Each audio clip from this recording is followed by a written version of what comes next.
Une nouvelle bande-annonce de The Marvels a peut-être donné un indice majeur sur le retour de Thanos, le grand méchant désormais emblématique vu pour la dernière fois dans Avengers Endgame lorsqu'un de ses variants a atteint la chronologie principale du MCU durant la bataille de la Terre. Avant cela, le Thanos original avait réussi à effacer la moitié de toute la vie dans l'univers grâce au Gant de l'Infini. Maintenant, si l'on en croit le marketing autour du film The Marvels, les événements catastrophiques des deux derniers films Avengers ont eu un impact significatif sur Captain Marvel, quelque chose qui a priori sera exploré dans le prochain film de Marvel Studios. Une question qu'on est en droit de se poser aujourd'hui juste avant la sortie du film, Thanos est-il dans The Marvels? Salut à tous et bienvenue sur House of Marvel pour une nouvelle vidéo. Aujourd'hui on va parler du teasing de Marvel Studios concernant le retour de Thanos dans The Marvels. Mais avant de commencer, merci de liker la vidéo si elle vous plaît et de rejoindre notre communauté.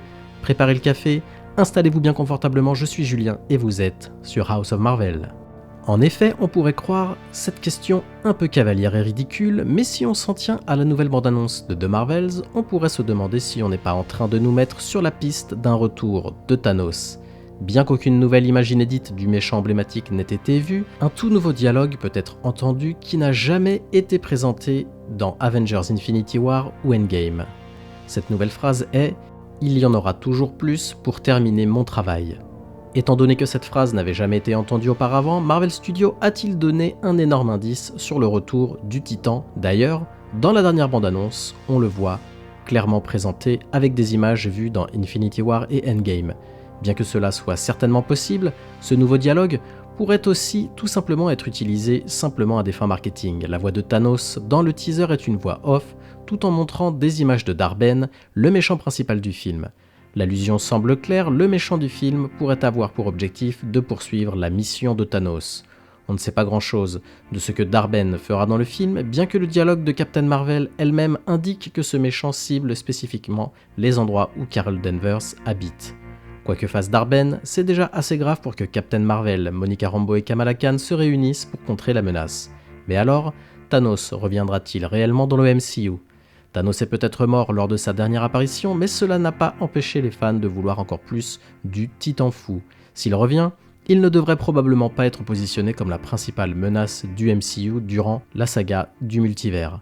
Après tout, une version de son retour aurait du sens étant donné que son frère, Eros, a fait ses débuts dans le MCU dans Eternals en 2021, et oui, souvenez-vous.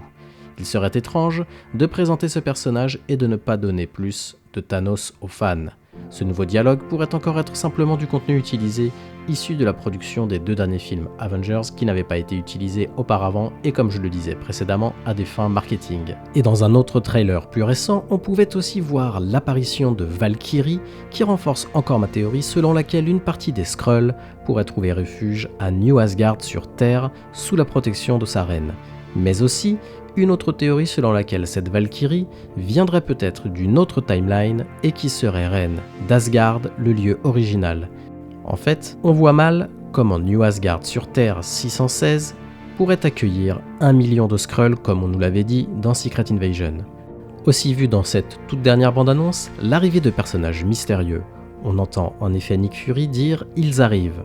On pourrait croire simplement qu'il s'agit des méchants qui arrivent, mais si on creuse un peu plus et la façon dont on nous montre ceux qui arrivent, avec ce bleu très caractéristique, j'ai très envie de croire que nous parlons ici des 4 Fantastiques. Pourquoi? Eh bien souvenez-vous que Monica Rambeau, qui est un personnage principal de The Marvels, est amie avec un scientifique de renom qui pourrait très bien être Reed Richards. Souvenez-vous, nous avions eu cette information lors de WandaVision. La mission de Fury sur la station Sabre pourrait finalement depuis le début être de retrouver les 4 Fantastiques ou Reed Richards qui sont coincés quelque part dans le royaume quantique ou bien dans le néant vu dans la série Loki. Cette connexion ferait du sens avec la proximité de sortie entre le final de Loki sur Disney+ et la sortie de The Marvels au cinéma. A vous de me donner votre avis maintenant, que pensez-vous de cette théorie et du teasing de Marvel concernant un potentiel retour de Thanos ou un retour de sa philosophie? Faites-le moi savoir en commentaire et n'hésitez pas à me faire parvenir vos théories, j'adore les lire et en débattre avec vous. Et comme d'habitude, merci d'avoir regardé cette vidéo, si elle vous a plu, merci de la liker et de me donner votre avis en commentaire. Aussi pour ne pas louper mes prochaines vidéos, abonnez-vous et activez les notifs. À la prochaine sur House of Marvel.